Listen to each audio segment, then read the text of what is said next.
The world is too small, our wisdom too limited, our time here too short to waste any more of it in winning fleeting victories at other people's expense. The Clinton Global Initiative, which brings philanthropists and CEOs together with nonprofits to make concrete commitments aimed at some of the world's toughest problems.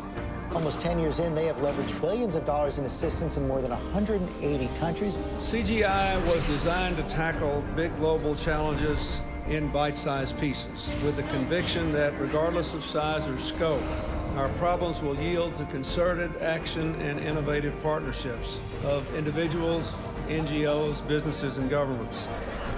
We have to now find a way to triumph together.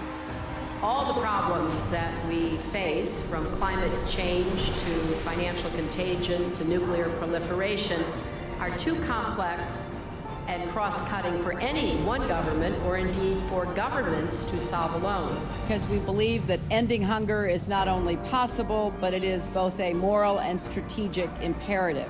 Hillary Clinton is trying to shift the spotlight to global warming, the presidential contender unveiling her plans to combat climate change. Together with innovative partners from the public and private sectors, we're working to make homes, universities, and cities more energy efficient. We share a common future, and we are here to find common ground. Women must be empowered. It's classic Bill Clinton, by using his birthday to help the causes he champions, from combating climate change to obesity and even HIV/AIDS. Help bring new dignity and respect to women and girls all over the world. And in so doing, bring new strength and stability to families as well. We are trying to do something no one has ever done before. A new report today claims that the Clinton Foundation gives about 10% of its money that it raises to actual charities and the services that they offer. It has been reported you've made $5 million making speeches. The president's made more than $100 million. Well, if you have no reason to remember, but we came out of the White House not only dead broke, but in debt. 6 years ago, Hillary Clinton was about to become Secretary of State. Barack Obama had nominated her. Everyone knew she was going to be confirmed by the Senate, going to be confirmed easily. But there was a thought, there was a question, there was a doubt out there about a potential conflict of interest. The Clinton Foundation dropping its self-imposed ban on collecting funds from foreign governments and entities. And now the Washington Post reports total contributions to that foundation amount to $2 billion. There's a lot of money sloshing around. Everything is blurred, and it's not good. The questions scream out at me. What in the world happened with the foundation and these ulterior motives and this money and the email server? I'm sorry. Those scream out at me. The amount of schmoozing involved and crossing lines and one person putting money in a foundation and then Clinton getting unbelievable amounts for his speeches, contracts going one way or another, it's not good. I look forward to working with all of you, particularly the appropriators. We have a lot of work to do, and it is such important work that lies ahead.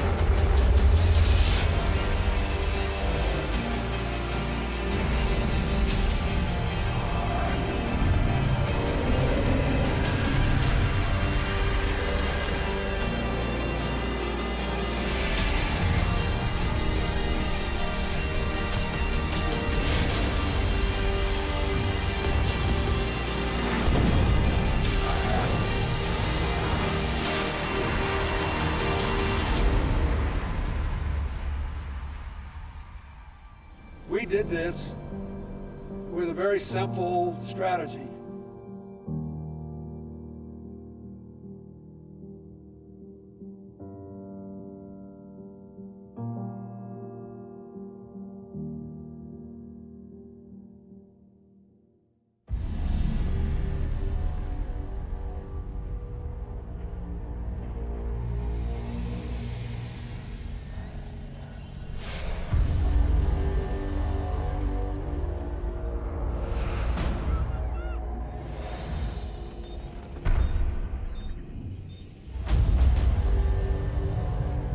Africa is a continent that has been a chamber of horrors for decades.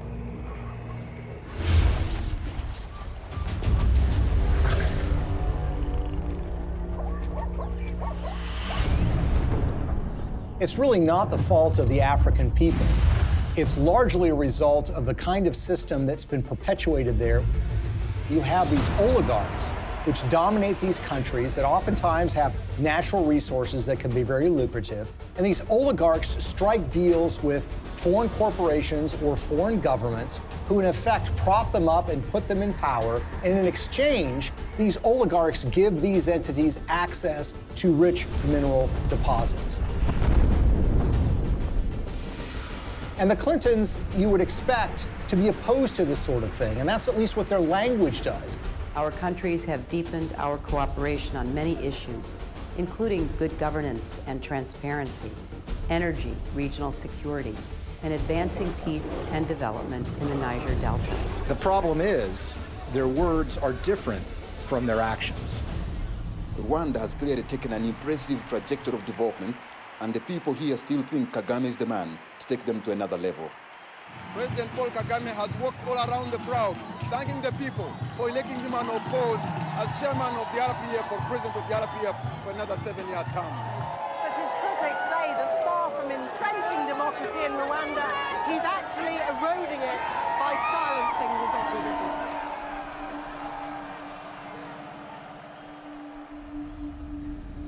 Paul Kagame has been praised by Bill Clinton and the Clinton Foundation. But the fact of the matter is Paul Kagame has a terrible human rights record. He's accused of aiding military operations in the neighboring Democratic Republic of Congo, and that actually forced the recruitment of child soldiers. The UN has identified him as being involved in activities that entailed massive human rights violations. The newer opposition parties that have been formed in the last year or two have one by one been silenced or otherwise excluded from the race. And individuals, not only politicians, but even journalists, for example, and other Rwandans who may have views different from those of the government, have found themselves at the receiving end of what has become quite a violent campaign of intimidation. Well, Paul Kagame is a friend of Bill Clinton's. I want to say a special word of appreciation for the leadership of President Kagame.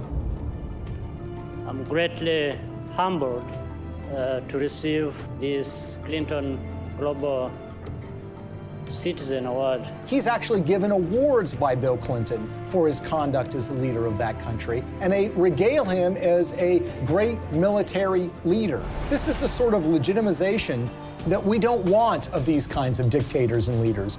That's the kind of legitimization that the Clintons have engaged in. And they've done it in a way that creates commercial opportunities for donors and friends and allies who want to do business in Africa.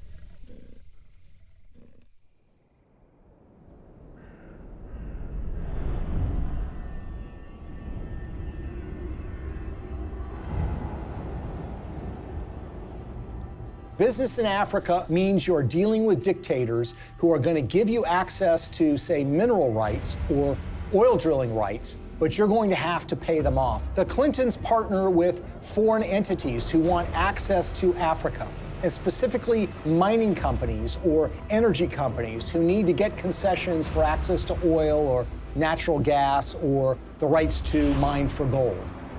Those two make a powerful alliance because these companies will give money to the Clintons, either in the form of speaking fees or in the form of donations to the Clinton Foundation. And the Clintons will then, in effect, do their bidding before the halls of power and corridors of power in Africa.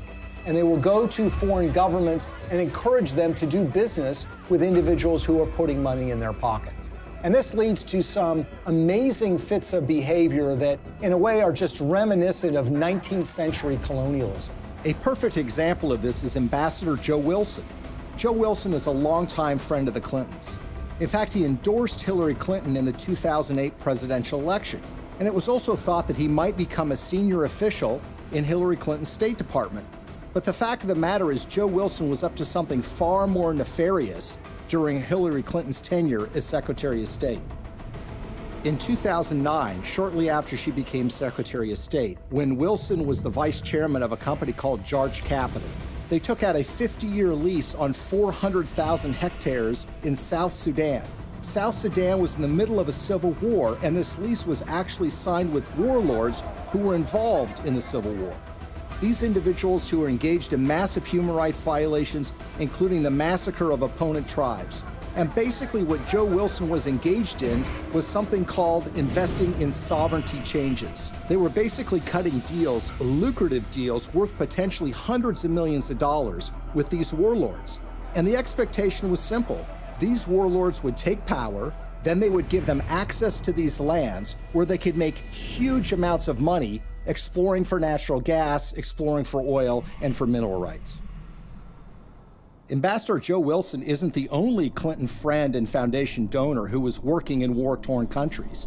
Swedish mining investor Lucas Lundin has pledged $100 million to the Clinton Foundation. He did that in 2007. And his most lucrative mining operations are in the war-torn country of the Democratic Republic of Congo. This is a country that perhaps has the most horrific human rights situation on the face of the earth. By the time Lucas Lundin made his $100 million pledge to the Clinton Foundation, his Congo operation was making, quote, staggering profits, end quote, according to his own financial statements. His overall capitalization was $20 billion. But for those profits to remain staggering, U.S. policy under Hillary Clinton had to remain unchanged. That's a problem. Hillary Clinton, as a senator back in 2006, supported something called the Congo Relief, Security, and Democracy Promotion Act. As the law's name implied, the goal was to bring reform to Congo.